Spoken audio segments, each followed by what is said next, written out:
कि कुछ तो सरकार में भी परिवर्तन हुआ, वो सब आप लोगों की वजह से हुआ। उसकी वजह से जजों के दिमाग पे भी असर पड़ता कहीं ना कहीं कि वो देश का मूड क्या है। कई बार जब ब्रूट मेजोरिटी होती, ज़्यादा मेजोरिटी जिसकी होती है, वो धक्काशाही चलती है और जुडिशरी भी कमज़ोर होती हुई नजर आती है। जैसे इमरजेंसी में बिल्कुल लंबे लेट गए थे, सारी जुडिशरी हमारी एक तरह से, मैं क्या शब्द यूज करूं, नपुंसक हो गई थी। इस देश के लोगों के अधिकार के लिए बोल नहीं पाए, रोटी खाते रहे देश के पैसे से और गूंगे हो गए। शर्म आनी चाहिए ऐसे सब जजों को, कोई भी है इस देश का, वो देश भगत नहीं, देशद्रोही लोग हैं। तो साथियों, इस मुकदमे में मुझे लगता है इस देश के लोगों की कुछ ना कुछ जीत होगी। हम चाहते हैं पूरी जीत हो इस देश में और पूरी ताकत से इस केस को हम लड़ेंगे। और न केवल आदिवासी समाज के लिए, मैं क्योंकि हरियाणा स्टेट से आता हूं, अब तो गांव और शहर छोड़े काफी दिन हो गए, दिल्ली में आ गए, मगर वहां भी किसान समाज जो भी जिक्र करता है वो आदिवासियों के साथ है, दिल से साथ है। वो किसान साथ हैं जिन्होंने इस देश की सरकार के नाक में दम करके कानून वापिस करवाया। तो पंजाब, हरियाणा, यूपी, इस देश के किसानों को भी इतना कमजोर किया गया और जो बच्चे खुदे किसान थे देश के, जो मजबूत किसान हैं इस देश के, वो हरियाणा, पंजाब, वेस्टर्न यूपी, राजस्थान, उनको भी ये कमजोर करना चाहते थे ताकि इस देश में बोलने की हिम्मत किसी के ना बचे। इन्होंने सबके मुंह में उंगली घुमाई, इनकी उंगली को वहां काटा गया। हरियाणा, पंजाब, उन लोगों ने उंगली को दबा दिया और ये वापस चिल्लाते हुए कानून वापस लेने पड़े। हिम्मत नहीं है सरकार की कि उन किसान कानूनों को लागू करके दिखा दे इस देश में, क्योंकि किसान कानून लोगों को नौकर बनाना चाहते थे, चंद पूंजीपतियों के। और ये मानव जाति मालिक की हैसियत से जीने के लिए है, नौकर बन के जीने के लिए नहीं बनी है। नेचर में कोई नौकर और मालिक का रिश्ता नहीं है साथियों, कहीं भी देख लो। ये नौकर मालिक का रिश्ता ना तो हमारे यहाँ है हरियाणा, पंजाब में। वहां खेत में काम भी दूसरा कोई करता है, बिना जमीन वाला आदमी, उसको सांझी बोलते हैं। सांझी का मतलब सहयोगी, सहयोगी भाई। नौकर शब्द ही नहीं हमारे यहाँ।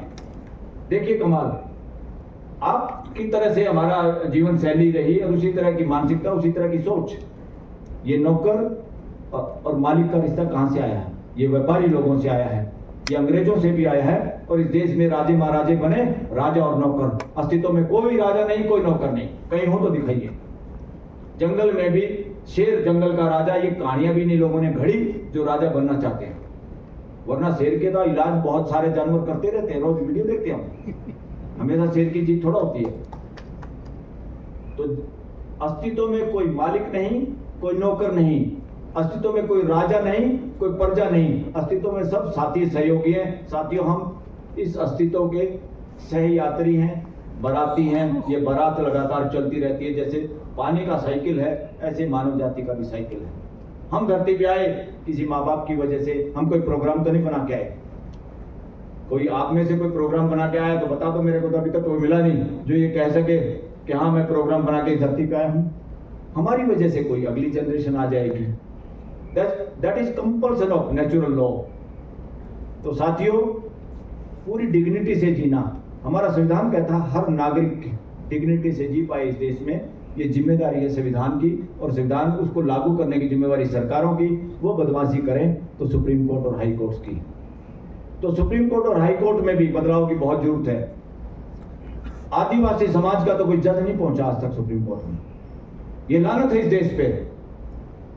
कृषक समाज के नहीं हैं, एससी समाज के भी अब 3 जज हुए हैं, जबकि वो होने चाहिए थे कम से कम 8। मुस्लिम समाज का भी या क्रिश्चियन समाज का, उसमें से जैसे आप लोग पता नहीं क्या कहते हैं, हमारे यहाँ जब सब्जी बनाते हैं या दाल बनाते हैं उसमें तड़का लगा लेते हैं। हरियाणा में उसको कहते हैं छौंक लगाना, जिसमें जीरा वीरा घी भी डाल के उसको थोड़ा टेस्टी बनाने के लिए।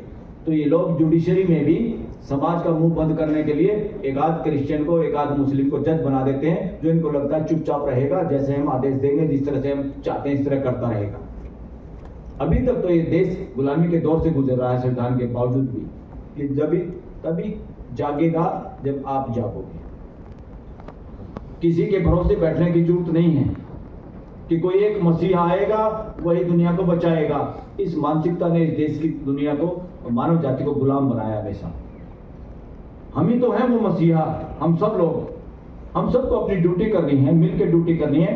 और पूरी मानव जाति 800 करोड़ लोग धरती के, हार्डवेयर में फर्क है, सॉफ्टवेयर एक जैसा है।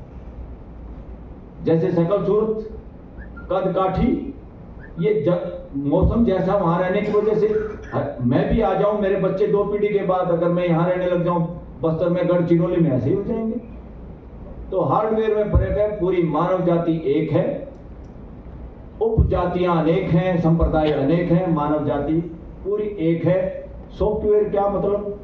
उनका सोचने का तरीका, सब सुख शांति से जीना चाहते हैं, सबको गलत बात गलत लगती है, सब सही बात को जब मानते हैं तो इकट्ठे हो जाते हैं। पानी के बारे में कोई मतभेद है क्या पूरी जाति, मानव जाति का? सबको पता पानी पीने का काम आता है, पेट्रोल पीने के काम आता है क्या? पूरी मानव जाति को पता है। इनको कहते हैं यूनिवर्सल लॉ और यूनिवर्सल समझ। जब हमारी समझ सच्चाई के बारे में एक जैसी हो जाती है तो कोई मतभेद नहीं होता मानव जाति में। जो भी मतभेद है वो नासमझी की वजह से हैं। जब समझदारी शिक्षा के जरिए एक हो जाती है और वास्तविकता पर आधारित, अस्तित्व में कोई सिक्रेसी नहीं है, अस्तित्व कोई नहीं छुप रहा। जिसको बचपन में मैं भी चंदा मामा, हमारी दादी सुनाती थी कहानी चंदा मामा, तब हम सुन लेते थे। आज हमारे बच्चे और हमारे पोता पोती नहीं सुनते, क्योंकि वो अखबार में और टीवी में देखते हैं कि चांद पे तो रॉकेट पहुंच गया। वो कह गए यहाँ तो मेरे मामा के सिर पे कोई रॉकेट नहीं उतरता, वो कौन सा चंदा मामा हुआ जिस पे रॉकेट उतर गया, तो मेरे मामा के सिर पे उतार के दिखाओ। तो ये समझ जो मानव जाति की है ये लगातार बढ़ती रहेगी।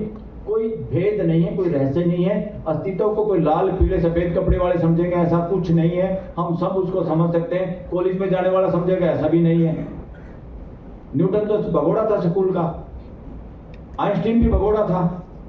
ये सारे लोग, ये जो सबसे अमीर है वो भी भगोड़े थे जो अब बने हुए हैं। जो 2-4 कंपनियां बड़ी बड़ी, अगर उनके मालिकों को देखो वो शिक्षा के भगोड़े थे। जो पर्टिकुलर सिलेबस में एक ही तरह के बच्चे सोचते कुछ हैं, स्कूल वाले कुछ और। स्कूल कॉलेज के लोगों के प्रश्नों के जवाब नहीं, बच्चों के। बहुत सारे बच्चे इसीलिए स्कूल की शिक्षा से, कॉलेज से भगोड़े हो जाते हैं। इसलिए स्कूल से भगोड़े हुए लोगों को भी, अपने बच्चों को कभी बुरा मत समझना। इस देश और दुनिया का हर बच्चा काबिल बच्चा है, चाहे वो जरूरी नहीं कि सुप्रीम कोर्ट में मेरी की तरह वकालत करे। मैं अपने से ज्यादा बेहतर अपने उन भाइयों को मानता हूं जो गांव में आज भी नेचुरल तरीके से रहते हैं और प्रकृति का संरक्षण करते हैं। वो मेरे से ज्यादा पढ़े लिखे हैं, मेरे से ज्यादा योगदान दे रहे हैं इस धरती पे, इस धरती को बचाने के लिए। तो बातें तो बहुत करने का मन था साथियों। आपकी इस लड़ाई में न केवल अब कोर्ट में लड़ेंगे, पूरे देश में भी लड़ेंगे। इसकी जरूरत देश के किसानों की, जिन लोगों को, संगठनों को मैं जानता हूं वहां पर दिल्ली में, सब लोगों को जोड़ के इस देश की सरकार को ऐसा कुछ नहीं करने देंगे जो इस देश की जल जंगल जमीन से हमारे आदिवासी भाइयों का मालिकाना हक या उनकी डिग्निटी को छीन पाए। वो क्यों? क्योंकि हमें भी लग रहा है कि नॉर्थ इंडिया में जितना नुकसान हो गया नेचर का, सांस लेने की जगह नहीं। दिल्ली में किसी की औकात नहीं, ना किसी के पद में औकात है, ना प्राइम मिनिस्टर में औकात है, ना वहां के कैबिनेट सेक्रेटरी में औकात है, ना सुप्रीम कोर्ट के जज में औकात है कि अपने बच्चे को ताजी हवा दे दे दिल्ली में। किसी के पैसे में ताकत नहीं, किसी के पद में ताकत नहीं है, ना उनकी ये ताकत है कि ताजा भैंस का या बकरी का दूध पी पाए। वही थैली का दूध पीते हैं, उसमें रोज खबरें आती रहती है, मिलावट है, कैंसर होगा, कैंसर होगा। और पैसा कमाने के बाद भी लोगों को इतना कैंसर हो रहा है, वो पैसा काम ही नहीं आ रहा। तो सही जीने के तरीके से ही मानव जाति बच पाएगी। और हम जब तक एक दूसरे से संबंध और पूरी नेचर के साथ अपना संबंध पूरे मानव जाति को, अपने आने वाली पीढ़ियों को नहीं बताएंगे, आप कम से कम अपनी जगह डटे रहिए। शहरों के आकर्षण में अपने गांव मत छोड़ना। बहुत सारे पहाड़ों से, उधर उत्तराखंड से और जे के साइड से भी बहुत सारे लोग गांव के गांव खाली हो गए हैं। गांव में एक आध छोटे बचे हुए छोटे मोटे बुजुर्ग लोग हैं, या वहाँ के कुछ बेचारे कुत्ते चिल्लाते रहते हैं। गांव में कुछ नहीं बचा और सब शहरों में आ गए चकाचौंध देके। अब शहरों में आके छोटे छोटे घरों में रहते हैं, ना वेंटिलेशन है, ना सूरज की रोशनी है, और पछता रहे हैं सब। उन पछताने वालों की टीम में मैं हालांकि थोड़ा ठीक ठाक तरीके से रहता हूँ, उसके बावजूद भी उन पछताने वाली टीम में मैं भी हूँ। काश दिल्ली इतनी बड़ी ना होती। आज लोगों का ही वेट नहीं है, लोगों को शुगर और टेंशन प्रेशर नहीं हो रही। इन शहर जो हैं अपने आप में वो एक मानसिक गुलामी की निशानी है। इतने बड़े शहर एक जगह बसाना क्योंकि नेचर में देखते हैं तो सबसे ज़्यादा मिट्टी पत्थर पहाड़, उसके बाद सेकंड नंबर पे पेड़ पौधे, तीसरे नंबर पे जीव जंतु और उससे कम मानव जाति। मानव जाति इस अनुपात में अगर रहे तभी खुशहाल और नेचर के साथ रह सकती है, तब हम नेचर के साथ जी सकते हैं। ना हम नेचर का नुकसान करेंगे, ना नेचर तो हमारे को लगातार माँ की तरह पालती पोसती है।